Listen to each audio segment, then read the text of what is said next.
look, I I didn't see this last page. So let's do this one right now.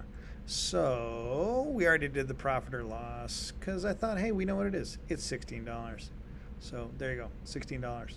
$16 sign. Okay, so let's finish this off. This is really the end, I swear. So suppose you work for a firm that sells its output in a monopoly market, which means the more it sells, it's going to charge less money. Answer the following questions. If you hire an additional worker, output goes up by 50 units to 125 a day. So with our extra worker, we go from, this worker, let's go from 1 to 2. It goes up by 50 units. So his MPP is 50, and he's selling 125 a day. If you wish to sell the additional 50 units, you must lower your price from $3 to $2 per unit. So we're going to sell these for $2 each. So times 2. So the MRP of this worker is 2 times 50 is $100. So the question then is, what's the maximum wage? There it is right there. $100.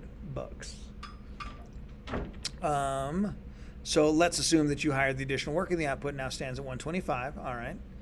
If another worker is hired, output rises to 165 a day. So let me delete this. Let's keep on with my thing. Oops, I'm making a mess. So 50.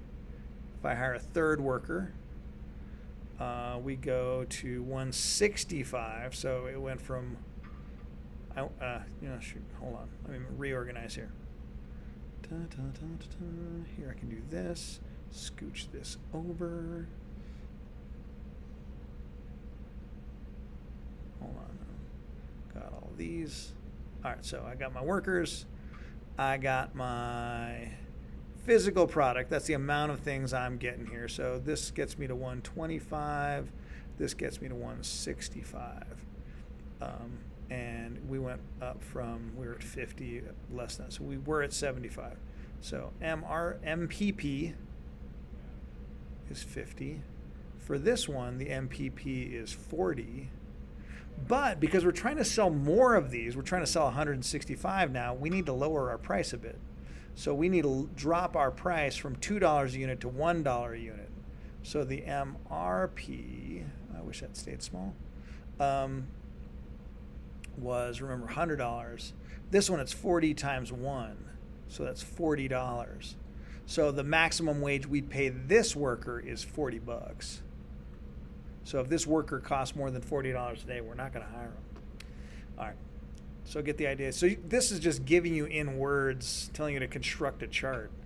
And we can do it. It's doable. Last one, and this is really the last one this time. Monopsonists will always hire fewer workers and pay lower wages than firms operating in competitive markets. Assume that the monopsony and competitive market have the same cost. And this is pretty true. Remember, if there's a demand for workers in a perfectly competitive market, that's going to be the price. That's going to be the wage, rather. And that's going to be the number of workers that are going to get hired. So that's the number of workers. But if we're a monopsony, we're adding this extra element. We're adding this MRC up here. And this is MRP. I might have had those backwards. But anyway, we are then, instead, we're going to hire this many workers, which means that's less, and we're going to pay them way down here. So we are going to hire fewer and we're going to pay them less. And that's pretty much always true, unless you can get a minimum wage law in there through some sort of union action, but that's not happening in this situation. And that's it. That's the deal. Yay, team.